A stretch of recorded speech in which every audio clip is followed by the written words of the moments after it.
இன்னைக்கு நம்ம இந்த வீடியோல ரொம்பவே சூப்பரான ஒரு சாக்லேட் ஸ்பாஞ்ச் கேக் எப்படி பண்றதுன்னு பார்க்க போறோம். இந்த சாக்லேட் ஸ்பாஞ்சுக்கு நான் வந்து பேக்கிங் பவுடர், பேக்கிங் சோடா இது ரெண்டுமே ஆட் பண்ணாம நான் இந்த கேக் வந்து கம்ப்ளீட்டாவே பண்ணியிருக்கேன். நிறைய பேர் பேக்கிங் பவுடர், பேக்கிங் சோடா இந்த லாக்டவுன்ல கிடைக்கலன்ற மாதிரி நிறைய கமெண்ட் பண்ணியிருந்தீங்க. ஸோ அவங்களுக்கான ரெசிபி தான் இது. இப்போ இது எப்படி பண்றதுன்னு பார்க்கலாம் வாங்க.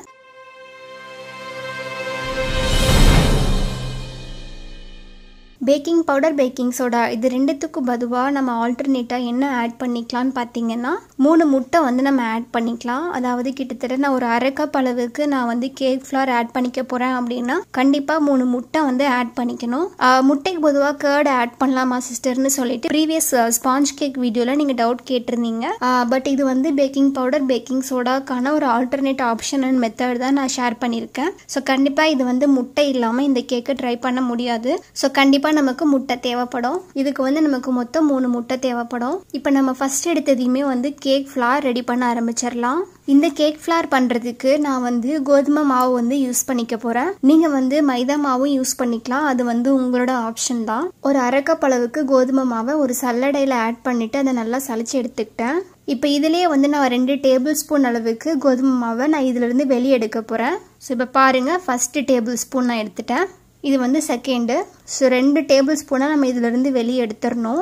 அடுத்து சல்லடை வச்சுட்டு 2 டேபிள் ஸ்பூன் அளவுக்கு கொக்கோ பவுடர் வந்து ஆட் பண்ணிக்கணும். கொக்கோ பவுடர் ஆட் பண்ணிட்டு இதை வந்து நல்லா சலிச்சு எடுத்துக்கணும். இது என்ன கணக்கு அப்படின்னா கொக்கோ பவுடரும் நமக்கு வந்து அந்த வீட் ஃப்ளாரும் மொத்தமே நமக்கு வந்து அரை கப் அளவுக்கு தான் இருக்கணும். ஸோ மொத்தமாகவே நான் வந்து கேக் ஃப்ளார் வந்து அரை கப் அளவுக்கு தான் ஆட் பண்ணியிருக்கேன். இப்போ வந்து ஒரு மிக்சிங் பவுலில் 3 முட்டையை வந்து உடச்சி ஊற்றிடணும். ஒரு விஸ்கி யூஸ் பண்ணி இதை வந்து நல்லா பீட் பண்ணி எடுத்துக்கணும். ஸோ பாருங்க, நான் இதை மொத்தமாகவே வந்து நான் விஸ்க் மட்டும்தான் யூஸ் பண்ணி நான் பீட் பண்ணியிருக்கேன். நான் வந்து நிஜமாவே எந்த ஒரு எலக்ட்ரிக் பீட்டருமே நான் யூஸ் பண்ணலை. நம்மளுடைய ப்ரீவியஸ் ஸ்பாஞ்ச் கேக் வீடியோவுமே நான் வந்து எலக்ட்ரிக் பீட்டர் எதுவுமே யூஸ் பண்ணாமல் நான் விஸ்க் மட்டும் தான் யூஸ் பண்ணியிருந்தேன். பட் ஒரு வியூவர் வந்து கமெண்ட் பண்ணியிருந்தீங்க இந்த மாதிரி நீங்கள் வந்து எலக்ட்ரிக் பீட்டர் யூஸ் பண்ணியிருக்கீங்க அப்படின்னு சொல்லிட்டு. நான் எலக்ட்ரிக் பீட்டர் நிஜமாவே நான் யூஸ் பண்ணலை, நான் விஸ்க் மட்டும் தான் யூஸ் பண்ணியிருந்தேன். அப்படி நான் எலக்ட்ரிக் பீட்டர் நான் யூஸ் பண்ணியிருந்தேன் அப்படின்னா நான் டேரெக்டாகவே நான் வீடியோலேயே காமிச்சிருவேன். இதில் வந்து எனக்கு மறைச்சு வந்து விஸ்கி யூஸ் பண்ணி பண்ணணும் இல்லை எலக்ட்ரிக் பீட்டர் யூஸ் பண்ணி பண்ணணும் அப்படின்லாம் கிடையாது. நான் என்ன யூஸ் பண்ணுறேனோ அதை தான் நான் உங்களுக்கு காமிக்கிறேன். இதுக்கு முன்னாடி நான் என்ன சொல்லியிருப்பேன் அப்படின்னா முட்டையை வந்து நீங்கள் ஒரு கரண்டியோ இல்லை ஸ்பூனோ யூஸ் பண்ணி தான் இந்த மாதிரி பீட் பண்ண முடியாதுன்னு நான் சொல்லியிருப்பேன். ஆனால் நீங்கள் ரூம் டெம்பரேச்சர் முட்டை நீங்கள் எடுத்துக்கிட்டீங்க அப்படின்னா விஸ்கி யூஸ் பண்ணி நீங்கள் தாராளமாகவே வந்து எக்கு நல்லாவே பீட் பண்ணிக்கலாம். 2 மெத்தடை கண்டினியூஸாக திருப்பி பண்ணோம் அப்படின்னா பீட் பண்ணுறதுக்கு வந்து சுலபமாக இருக்கும். ஸோ ஃபஸ்ட்டு மெத்தட் பாருங்கள், விஸ்கை வந்து இந்த மாதிரி நீங்கள் மோர் கடையிற மாதிரி இந்த மாதிரி நல்லா ரொட்டேட் பண்ணி இந்த மாதிரி நல்லா வந்து விஸ்கை வச்சு பீட் பண்ணணும். முட்டை நல்லா பீட் பண்ணி வந்ததையுமே இதில் ஒரு அரை லெமன் ஜூஸ் அளவு நம்ம பிழிஞ்சு விட்டுறணும். கரெக்டாக வந்து அரை லெமன் ஜூஸ் வந்து இதில் ஆட் பண்ணிக்கணும். எதுக்காக அப்படின்னா நமக்கு முட்டையினுடைய ஸ்மெல் கொஞ்சம் கூட வராமல் இருக்கிறதுக்காக. அடுத்து இதிலே பார்த்தீங்க அப்படின்னா 1/4 கப் அளவுக்கு சர்க்கரை ஆட் பண்ணிக்கணும். உங்களுக்கு இன்னும் நல்ல ஸ்வீட்னஸ் வேணும் அப்படின்னா நீங்கள் இது கூட இன்னும் 2 டேபிள் ஸ்பூன் அளவுக்கு எக்ஸ்ட்ராவாக சர்க்கரை ஆட் பண்ணிக்கலாம். பட் மொத்தமாகவே வந்து ஒரு 1/4 கப் அளவுக்கு சர்க்கரையே கரெக்டாக இருக்கும். ஸோ இப்போ பாருங்கள், நான் எப்படி பீட் பண்ணுறேன்னு உங்களுக்கே தெரிஞ்சிருக்கும். நான் மோர் சிலுப்புற மாதிரி இந்த மாதிரி நல்லா பீட் பண்ணணும். ஓரளவுக்கு கை வலி வந்ததையுமே வந்து ஒரே கை யூஸ் பண்ணிவிட்டு ஒரே டைரெக்ஷனில் பீட் பண்ணணும். ஸோ இதே வந்து நீங்கள் மாற்றி பண்ணிகிட்டே இருந்தீங்க அப்படின்னா உங்களுக்கு வந்து பேட்டர் ரொம்பவே சூப்பராக ரெடி ஆகிரும். ஆனால் இது நீங்கள் மொத்தமாக பீட் பண்ணி எடுக்கிறதுக்கு கிட்டத்தட்ட ஒரு 15 நிமிஷம் ஆகும். ஸோ பாருங்கள், எந்த அளவுக்கு மேக்ஸிமம் முடியுதோ அந்த அளவுக்கு நீங்கள் பீட் பண்ணிக்கோங்க. எலக்ட்ரிக் பீட்டர் இருக்கவங்க நீங்கள் தாராளமாக எலக்ட்ரிக் பீட்டர் யூஸ் பண்ணிக்கலாம். இல்லாதவங்க நீங்கள் விஸ்கி யூஸ் பண்ணி நல்லா இந்த மாதிரி பீட் பண்ணி எடுத்துக்கலாம்.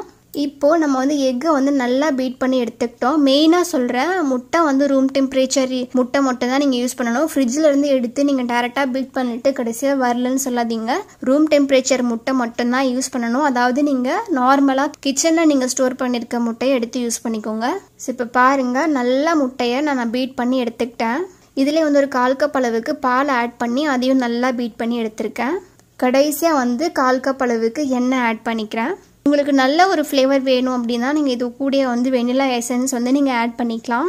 ஸோ இப்போ பாருங்கள், இப்போ பேட்டர் வந்து நமக்கு ரெடியாக இருக்குது. இப்போ நம்ம இது கூட வந்து ட்ரை இன்க்ரீடியன்ட் வந்து நம்ம ஆட் பண்ணிக்கலாம். நம்ம ஆல்ரெடி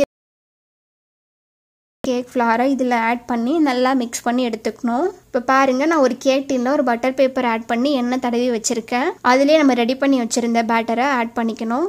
ஆட் பண்ணின பிறகு நல்லா இந்த மாதிரி கேக்கை தட்டி விடுங்க. ஸோ ஏதாச்சும் ஏர்லாக் இருந்தது அப்படின்னா அதெல்லாம் ரிமூவ் ஆகி சூப்பராக நமக்கு செட் ஆகி கிடைக்கும். இப்போ நான் சொல்ல போகிற பேக்கிங் மெத்தட் வந்து ரொம்பவே இம்பார்ட்டன்ட். இதை வந்து நார்மலாக நம்ம பேக் பண்ணுற மாதிரி பண்ண முடியாது.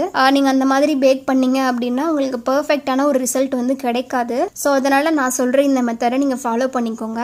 ஒரு கேக் டின்னோ இல்லை நல்ல ஒரு ரவுண்ட் பிளேட்டோ எடுத்துக்கணும். அதில் வந்து நல்ல சூடான தண்ணி வந்து நீங்கள் ஆட் பண்ணிக்கோங்க. தண்ணி வந்து ரொம்ப கொதிக்கணும்னு இல்லை, ஓரளவுக்கு சூடான தண்ணி வந்து ஆட் பண்ணிக்கலாம். ஸோ பாருங்கள், நான் ஒரு கேக் டின் வந்து எடுத்திருக்கேன். இதுலேயே வந்து சூடான தண்ணி வந்து நான் ஆட் பண்ணியிருக்கேன். தண்ணி ஆட் பண்ணின பிறகு நம்ம ரெடி பண்ணி வச்சிருந்த கேக் டின்னை இதில் வச்சுக்கணும். அதாவது நம்ம ரெடி பண்ணியிருந்த கேக் பேட்டரை இதில் ஆட் பண்ணிக்கணும்.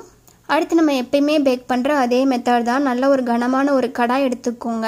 அதுலேயே வந்து ஒரு பிளேட் வச்சு விட்டுறணும். அடுத்து நம்ம ரெடி பண்ணி வச்சுருந்த அந்த தண்ணியோட உள்ள கேக் டின்னை இதில் வச்சு மூடி போட்டு நல்லா மூடி கிட்டத்தட்ட ஒரு 30லேருந்து 40 நிமிஷம் வரைக்கும் நல்லா வந்து இதை குக் பண்ணி எடுத்துக்கணும். இதுக்கு வந்து நீங்கள் ப்ரீஹீட் கூட பண்ணணும்னு சொல்லி அவசியமே இல்லை. நம்ம சுடு தண்ணி தான் ஆட் பண்ணியிருக்கோம். ஸோ அதனால் நீங்கள் அப்படியே அந்த கடாய் எடுத்துகிட்டு போயிட்டு ஒரு 30லேருந்து 35 நிமிஷம் வரைக்கும் நல்லா வந்து பேக் பண்ணி எடுத்தீங்க அப்படின்னா உங்களுக்கு சூப்பரான கேக் கிடைச்சிரும். நீங்கள் வந்து அடுப்பை வந்து நல்லா ஒரு மீடியம் ஃப்ளேமில் வச்சு பண்ணுறதா இருந்தாலும் பண்ணலாம். இல்லை நீங்கள் வந்து நல்லா அடுப்பை ஸ்பீடாக வச்சு பண்ணுறதா இருந்தாலும் பண்ணலாம். பட் ஸ்பீடாக வச்சு பண்ணும்போது கொஞ்சம் கவனமாக பண்ணணும். நீங்கள் வந்து கேக் வெந்துருச்சான்னு சொல்லிட்டு உங்களுக்கு கண்ணால் பார்த்தாலே தெரியும். நான் எப்படி சொல்கிறேன் அப்படின்னா, அந்த கேக்கினுடைய எட்ஜு பாருங்கள், அது அப்படியே வந்து நல்லாவே உங்களுக்கு அந்த கார்னர்ஸ் எல்லாமே பார்த்தீங்க அப்படின்னா நல்லாவே உங்களுக்கு அது கண்ணால் கிளியராக தெரியும். ஸோ இந்த ஸ்டேஜ் வர வரைக்கும் நம்ம பேக் பண்ணணும். ஸோ இதில் பார்த்தீங்க அப்படின்னா கேப் இருக்கும். நல்லா எல்லா பக்கமே இந்த ரவுண்ட் ஷேப்பில் நல்லா கேப் விட்டு வரும். இப்போ நான் கேக் டின்னை எடுத்துகிட்டு இந்த கேக்கை ரிமூவ் பண்ணி காமிக்கிறேன் பாருங்கள். அதே மாதிரி இதில் ஆட் பண்ணியிருந்த பட்டர் பேப்பரையும் ரிமூவ் பண்ணிடணும். பாருங்கள், நல்ல சாஃப்டாக ஸ்மூத்தாக இருக்குது. நீங்கள் இதே கேக்கை வந்து ஒரு பர்த்டே கேக் மாதிரி கூட நீங்கள் ப்ரெசென்ட் பண்ணிக்கலாம். மேலே வந்து நீங்கள் சாக்லேட் கனாஷ் வந்து நீங்கள் இதில் ஃபுல்லாகவே கம்ப்ளீட்டாக கவர் பண்ணிவிட்டு நீங்கள் வந்து விஷ் பண்ணி ரைட் பண்ணுற மாதிரி இருந்தாலும் பண்ணிக்கலாம். அது எல்லாமே உங்களோட விருப்பத்துக்கு ஏற்ற மாதிரி நீங்கள் ஆல்டர்னேட் பண்ணிக்கலாம். இப்போ நான் இது உங்களுக்கு பீஸ் போட்டு காமிக்கிறேன் பாருங்கள். உங்களுக்கு கட் பண்ணும்போதே தெரிஞ்சிருக்கும், ரொம்ப சாஃப்ட்டு, ரொம்ப ஸ்மூத்தாக இருக்குது.